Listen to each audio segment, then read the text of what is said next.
Good evening and welcome to the New York Symposium with Diane Sayre.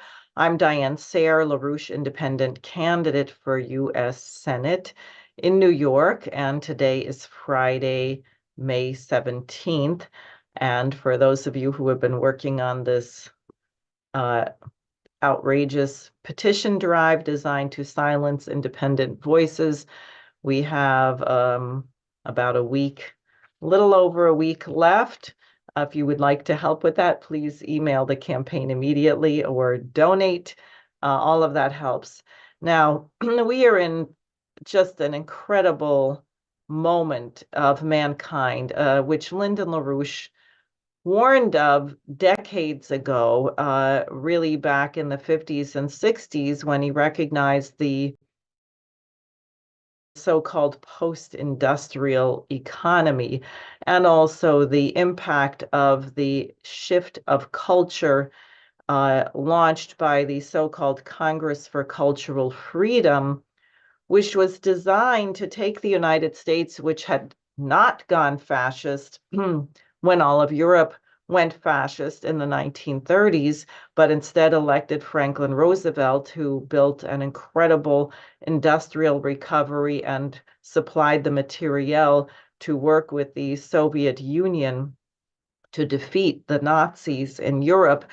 The idea of the imperial forces, the Anglo-Dutch liberal establishment, was to pervert the mission and founding of the United States, starting with cultural warfare, assaulting the conception of man as a noble species in the image and likeness of the Creator with infinite potential, to a degraded beast, or worse than a beast, as you would have from the environmentalist movement. And we have that in an extreme today, where not only are children encouraged to identify or claim that they were born in some other gender than their biological gender, but that they might really be a cat or a dog. I have learned of schools where they put litter boxes in the restrooms. So what could be more exactly along the lines of what LaRouche emphasized repeatedly? Mankind is not an animal. Human beings are not animals. And what makes human beings unique is not any of our physical attributes, as much as some members of the human species may believe themselves to be incredibly pleasant to look upon. But actually, if you think about our physical attributes compared to the animals, there are many animals that can run faster. There are many animals who have a more acute sense of smell, more acute sense of vision, more acute sense of hearing, animals that can respond to shifts in the electromagnetic field, like birds and whales and things like that. So what is it that makes the human species unique?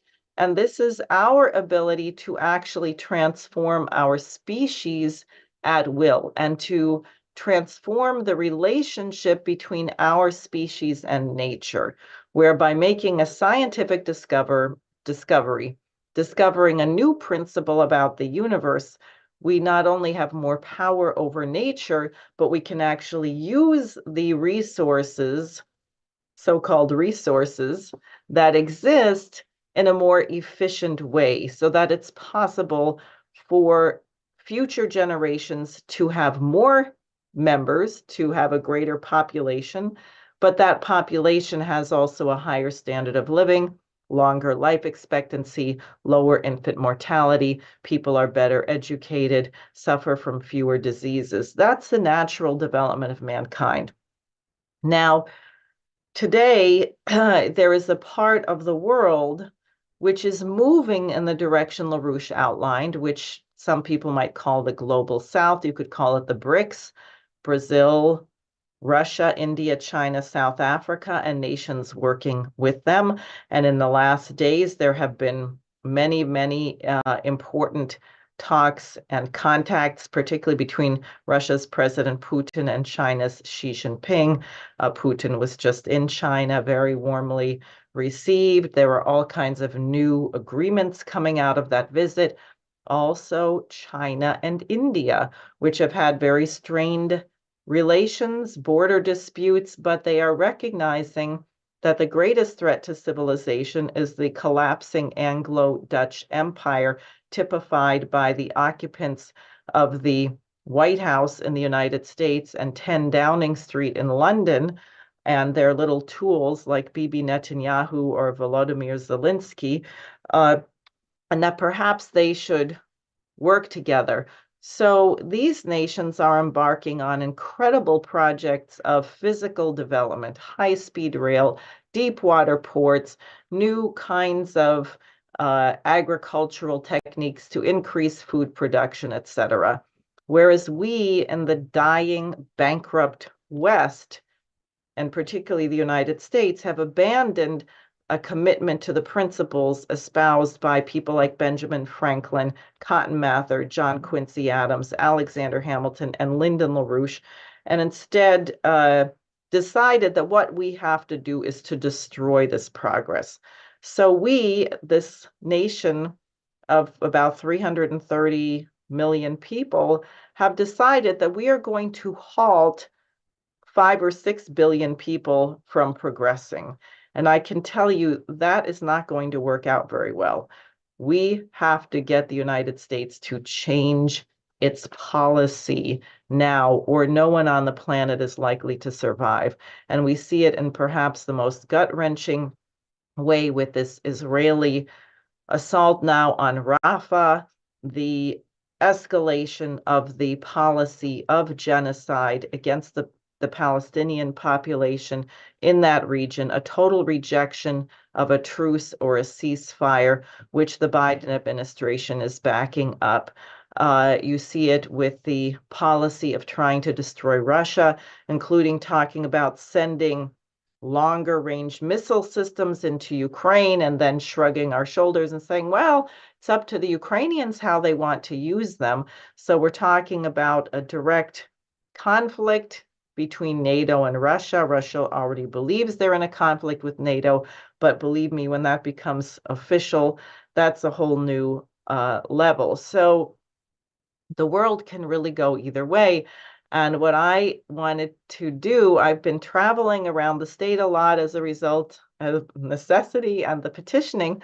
And, you know, I really was struck in particular by the city of Buffalo, but all the cities. New York has these incredible industrial cities: Buffalo, Syracuse, Binghamton, Albany, Rochester, that developed around industry, particularly this corridor going across along the route of the Erie Canal. I know I mentioned before, but I'm continuously amazed that Syracuse, the population increased 40-fold as a result of the canal, and what these cities look like today. And when you see some of the beautiful old homes in the residential neighborhoods of Buffalo, you can imagine a time in the 1950s, 60s, where one person working at Bethlehem Steel could bring home a salary that supported a family of 5 or 6 people. The other parent could stay at home and worry about making sure the children were on track to do what they needed to do. They could go on vacation. They had leisure time.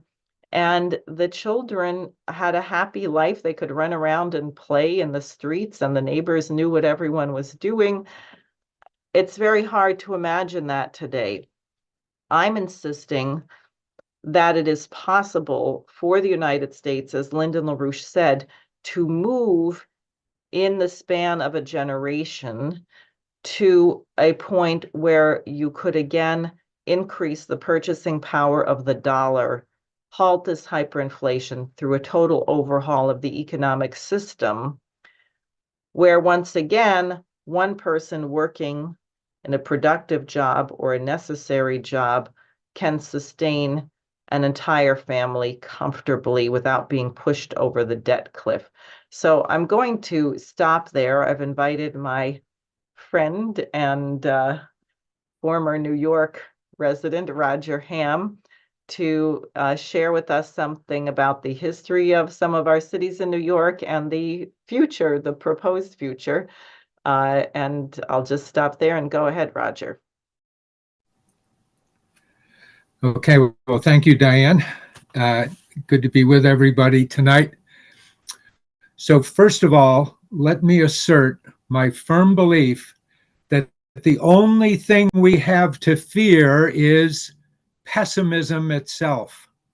Nameless, unreasoning, unjustified pessimism, which paralyzes needed efforts to convert retreat into advance.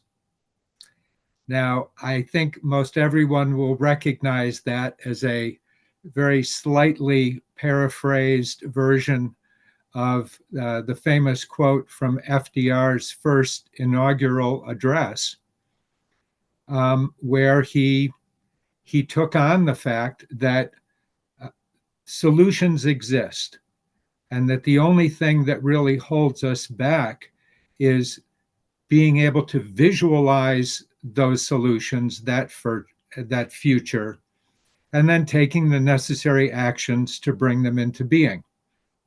And there's no question that we've been through some very difficult times. People have suffered individually. The nation and the world face great dangers. But at the same time, we are on the verge of the greatest leap forward in human history. But you can't see that if your eyes are fixed on the ground in despair. So what I want to talk about, people are familiar with a lot of the projects that FDR conducted during the 1930s, financing the Tennessee Valley Authority that brought electricity, indoor plumbing, all sorts of things we take for granted to millions of Americans. He constructed the Hoover Dam, the Triborough Bridge, many other infrastructure projects that had an enormous impact on the economy of the whole country. And I want to use upstate New York as an example of at least two times prior to Franklin Roosevelt when those kind of leaps happened. And the first is something that Diane already mentioned, the Erie Canal. I'm not going to talk much about the canal itself. I will say that it cut transportation costs by as much as 95%. It created a cheap 2,000-mile water route all the way from the Midwest to the Atlantic Ocean and beyond. And an interesting side note, the entire cost of the canal was recouped in the first year of its operation because of the user fees, the enormous amount of traffic that immediately took advantage of the canal. The specific thing that I wanted to just mention briefly is this issue of the population increase. And the period I'm going to look at is the canal was completed in 1825. So I'm going to compare the populations from 1820 to 1850. So in New York State, the population as a whole more than doubled from about 1.4 million to just over 3 million. And if you look at the upstate New York cities, the three that I'll mention are Buffalo, Rochester, and Syracuse. Buffalo in 1820 had just about 2,000 people. By 1850, it had over 42,000, which is a 2,000% increase. Rochester in 1820 had a population of 1,500. By 1850, it had over 36,000, an increase of 2,400%. And the most dramatic case of Syracuse, Syracuse wasn't even incorporated as a village, let alone a city, until 1825. In 1820, there were a grand total of 250 people in Syracuse. By 1850, there were over 22,000, which is an 8,900% increase. So for every person that lived there in 1820, 89 people lived there in 1850. And if you had been around in 1820, you never would have been able to predict that. And that's the yes.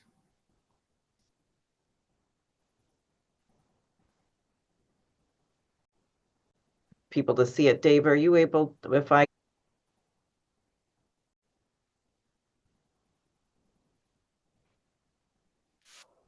it shows, I'll go back a little so people can see where the canal route is, which also is kind of striking because it has all these little dots of cities and waterways.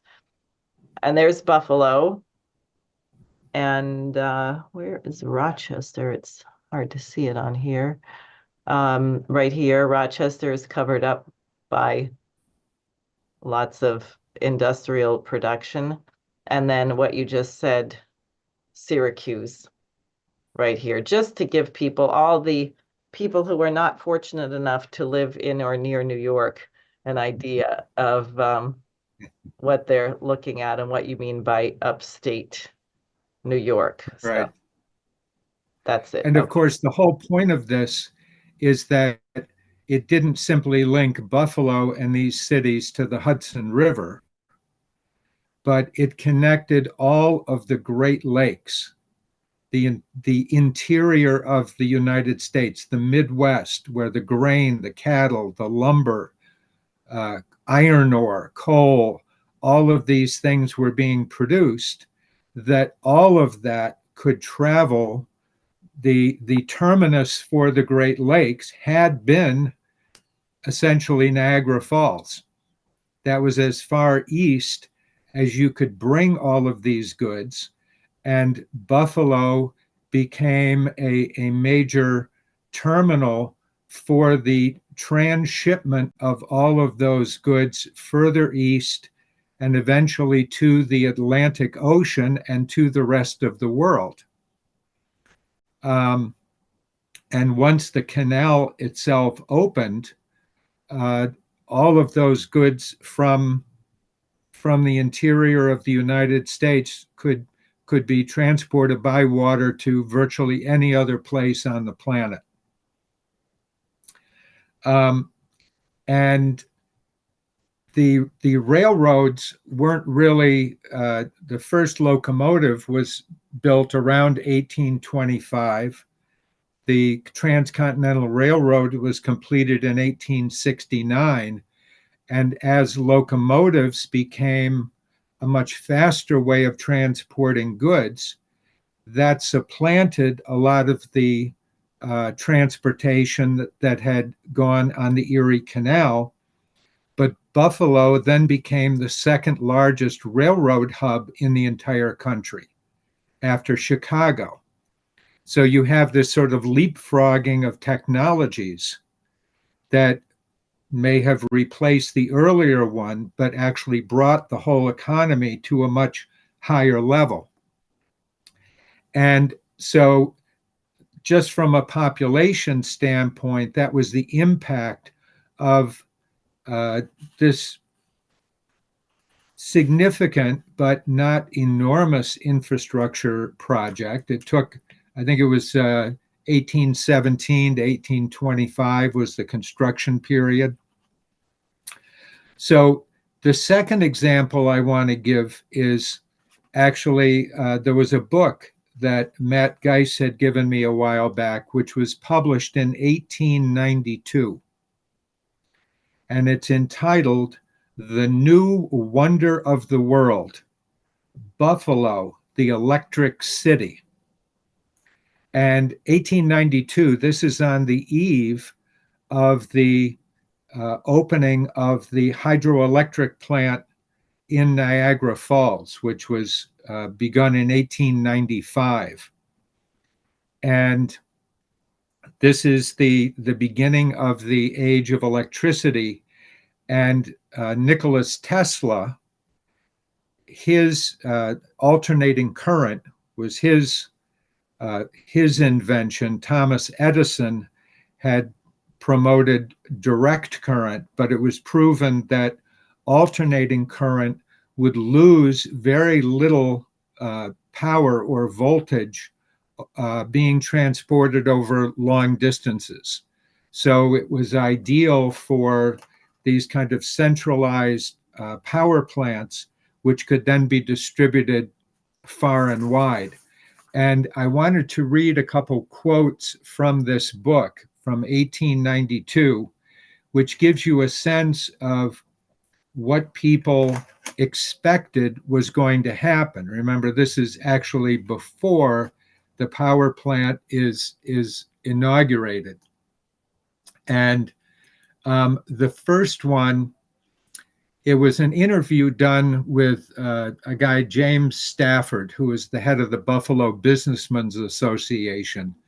And he was being interviewed, and he asked the interviewer, he said, if the richest gold mine in the whole world were discovered in a suburb of Buffalo, what effect do you suppose it would have on our people? And the reporter says, there would be tremendous excitement, of course. And the business leader replies, there would, but do you know that the richest gold mine in the world would be a mere bagatelle compared with the wealth that will spring from the Niagara Falls tunnel? Do our people stop to think what it means? It means prosperity for Buffalo beyond the wildest present expectations. I believe I speak entirely within bounds when I say that it will make Buffalo the second greatest city in the whole United States, and that you and I won't be very old when our city reaches that place. Looking into the immediate future, I will prophesy that we will have 1 million population within 10 years. Just look about you and see what electricity has already done for the world.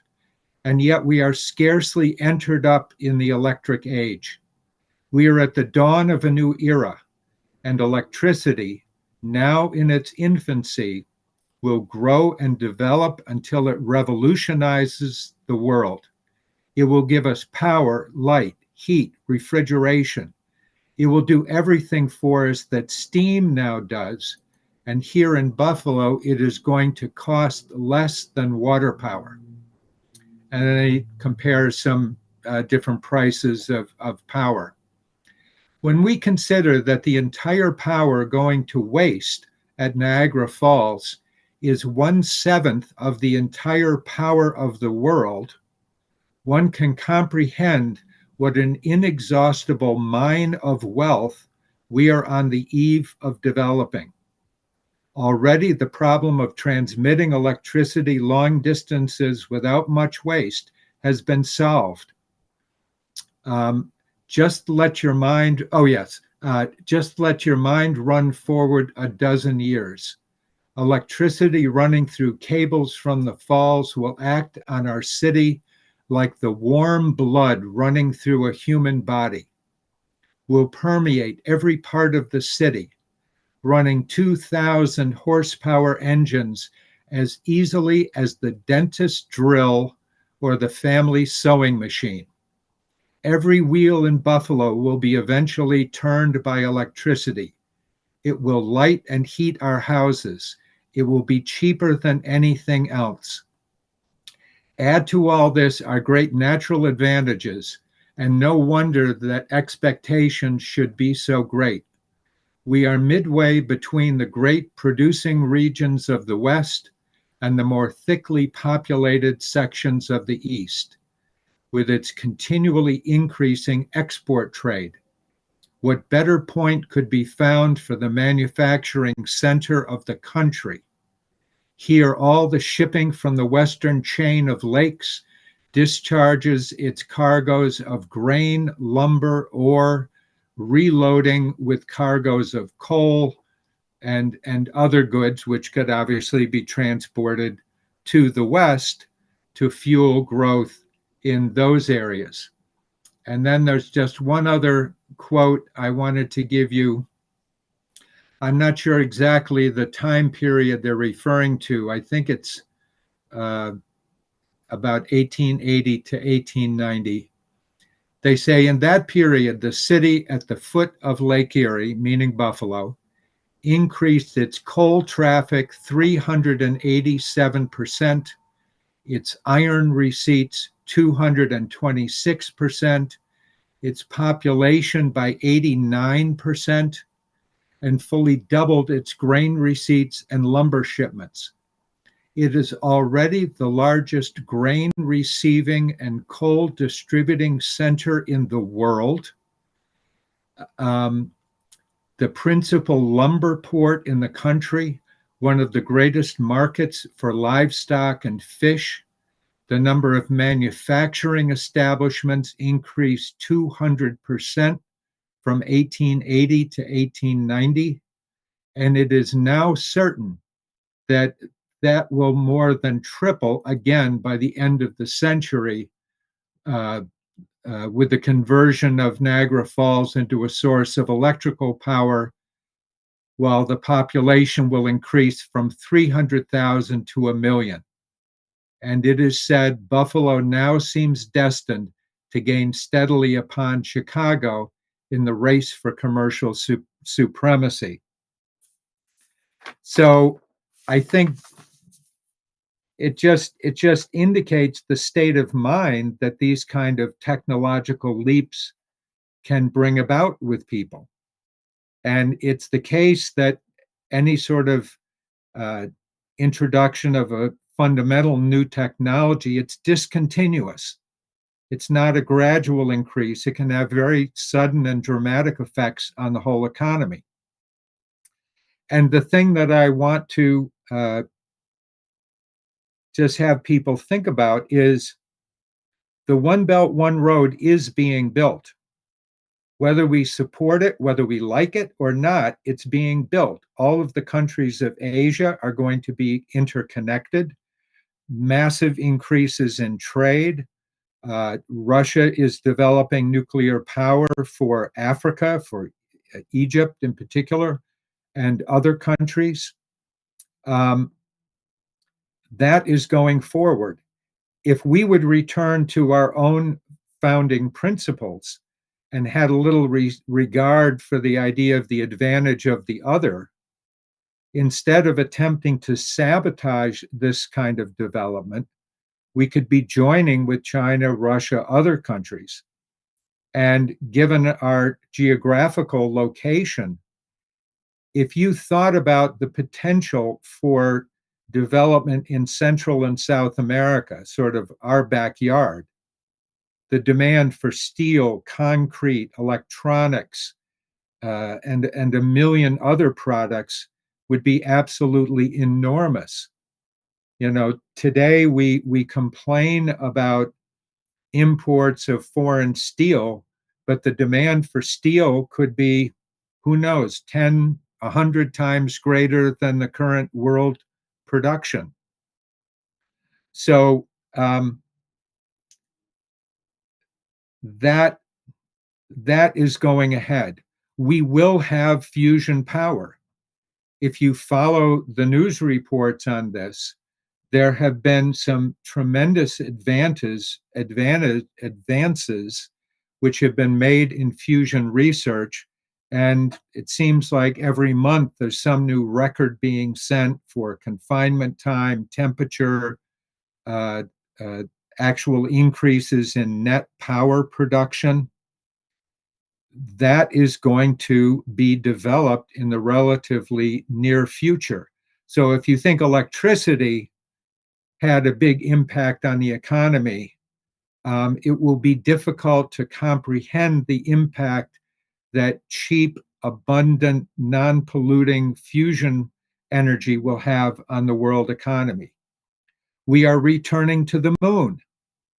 The Artemis program is slowly but surely developing the infrastructure to return the US to the moon. China has a very methodical program that will most likely put Chinese astronauts on the moon by 2030. There are a number of other countries who are developing their space program. So that's the future that is not just possible, but it's going to happen. I mean, there's always the chance we'll blow ourselves up, and we shouldn't minimize that. But we're really on the cusp of an incredible leap forward for all of mankind. And the only obstacle to that are these stupid, leaders in the West who think that, like King Canute, they can simply command all of this progress to stop, that they can command countries to submit to, there's really nothing we seem to be able to offer countries at this point other than military hardware. So I don't have the best metaphor. I kept thinking about, a bunch of beavers that had built a dam and blocked up the flow of a river. But that's all it is. If we can crack this nut, if we can break the power of this small oligarchy that thinks they can run the entire planet, then anything is possible. And I think that's really the point of Diane and Jose's campaigns, to give a voice to all of the people who want to see their children and their children's children have a better life, to really reap the benefits that are there waiting for us. And so I think if we can break through on that issue, if we can break the power of this small group of people, then all of this is waiting for us, and we should just get to work and do it. Great. Well, thanks very much. I'd like to remind people, I want to screen share, Dave, a bit of my program. And Roger, also, I just have to say before that, this idea of how quickly the development can occur, that is something we've completely lost. We have highways like the Brooklyn Queens Expressway, which has been under construction now maybe almost 40 years. It's already obsolete. It can't handle the traffic, or it took them 10 years to build, I think, less than 2 miles of the Second Avenue subway. So Americans have a very hard time imagining. The key is the shift. The key is the turn in direction and mobilizing yourself around a sense of mission. And so to that end, I just want to show my pamphlet again, and you may have some more thoughts. So I hope this can be done so the audience can see it. So here is my campaign program, America's Next 50 Years. And I love this image on the front, which is New York City actually looking beautiful. It looks sort of beautiful at night, but if you actually enter it, you find it's a complete disaster, with rats and poor mentally ill people and everyone else on the streets. It's just horrible. And then the Belt and Road, these are rail corridors, some of which don't exist, like the Bering Strait Tunnel right here. We still don't yet have a transcontinental railroad across Africa, but I think that is coming in the near future. We have Iran and Russia and India actually working on all kinds of new corridors, and the Gwadar port in Pakistan. This is on the case of LaRouche. And this is all on my website, by the way. If you don't have a hard copy of the pamphlet, it's available right on the homepage of my website. So here is what Helga Zeppler-Rouge presented years ago, 1996 in China, uh, the Belt and Road, and you can see here this map is a little more defined with some of the great projects. Number one, the Bering Strait Tunnel. Number two, the Great Interoceanic Canal. It's a new canal through Nicaragua. The Darien Gap Rail. By the way, we had an assassination of an important American president, McKinley, in Buffalo at the Pan American Conference, where he exactly was talking about these kind of transportation corridors.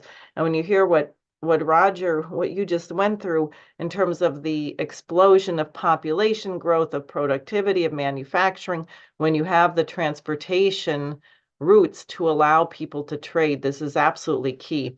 So this map that I'm showing may be considered the number one threat to the British Empire on the planet. Here is some of the rail that China built over 30,000 kilometers of modern high-speed rail over 15 years, something for Americans to consider. And then here again is the land bridge closer up. I think the next page, sorry, I can't show the whole thing opened, with some of the projects, Lake Chad, the space program, and then the North American Water and Power Alliance, a massive water energy transport project for North America, including the St. Lawrence Seaway, which should be part of that. So this is all in that pamphlet. I'll go back up to the cover. That is on the homepage of my website. I would really encourage people to read it.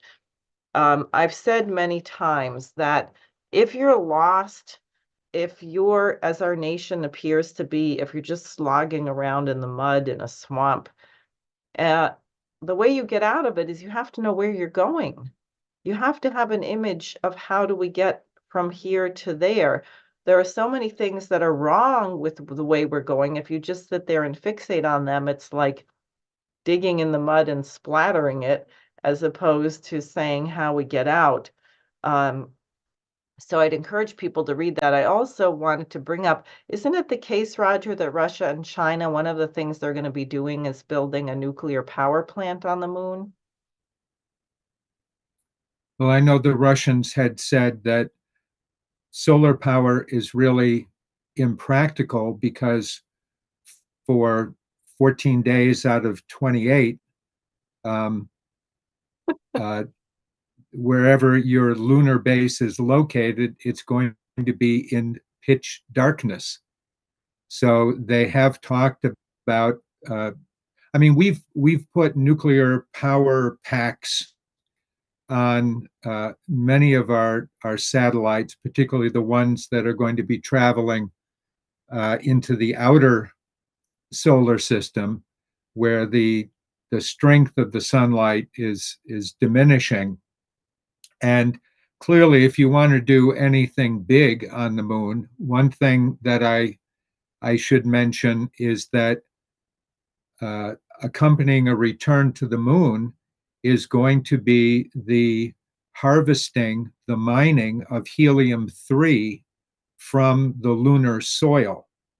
Helium-3 is an isotope of helium, which is considered the ideal fuel for fusion power production. You can, rather than producing energetic particles that produce heat to heat up water and run turbines, that if you're using helium-3 as your fusion fuel, you can produce charged particles which can be used to directly produce an electrical current without the intermediate step of some kind of steam turbine, which will save you a good percentage of your energy. And there have already been, I mentioned this, I wrote an article that hopefully is going to be an EIR.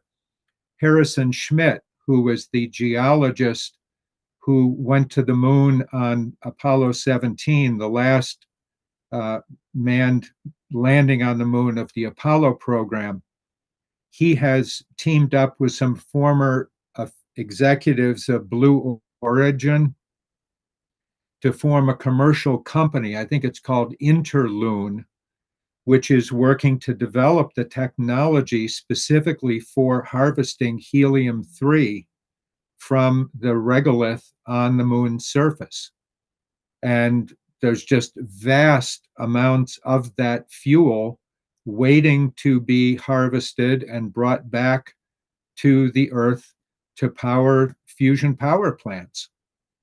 So all of these things tie together. And I know we've done updates of the land bridge report that you showed, where we've sort of checked off, okay, this link has been completed, this one is under construction, it's being built. This all is going to happen. And LaRouche used to always tell us you have to live in the future.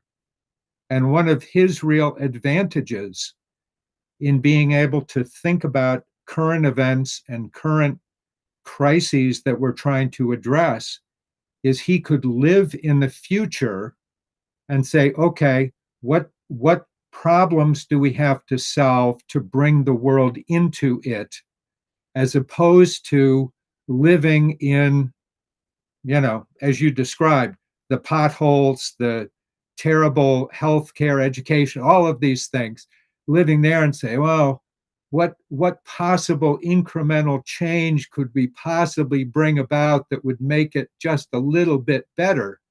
Is no, live in a future where the land bridge is there, where fusion power is online. Say, okay, what do we have to do to bring the world, into that reality? So that's what I would say. Exactly. And I think, dear friends of Lynn and Helga LaRouche, like Kraft Erica, envisioned whole cities on the moon, industrial cities, and on Mars. And I think part of the argument for nuclear power on the moon is, of course, you're going to build all these things. You also uh, don't want human beings to have to stay there that long. I think the gravity there is 1/6 that of Earth, as Mhm. opposed to Mars, which is closer. Um, so robots and 3D printers. Imagine sitting here on Earth and you can order a printer to build a structure or to build some new something or other, and the robots can move the pieces together and assemble them, and you don't even have to be there. All of that does require energy. So the first step of any of this is to ensure that we have a form of energy. Also, and you probably know more about this than I do, but water, there is water on the moon, I guess, particularly at the South Pole, but more, that's something needed for human life. How do we get at it? How do we, again, energy is going to be crucial. But thoughts on this? Well, water's not only valuable as water, but hydrogen and oxygen make great rocket fuel. So one of the ideas is that if you can establish an industrial base on the moon where the uh, relatively small amount of gravity is a real asset, it makes it much easier to move large objects around or to launch ships to Mars, that it's much easier to do that from the moon. And if you can produce uh, as much of the materials that you would need for those ventures on the moon, that makes it much easier. You don't want to have to send every nut and bolt and brick, in a rocket from the Earth to Mars for whatever it is you're going to build there. Right, exactly. So New York can play an absolutely critical role in this.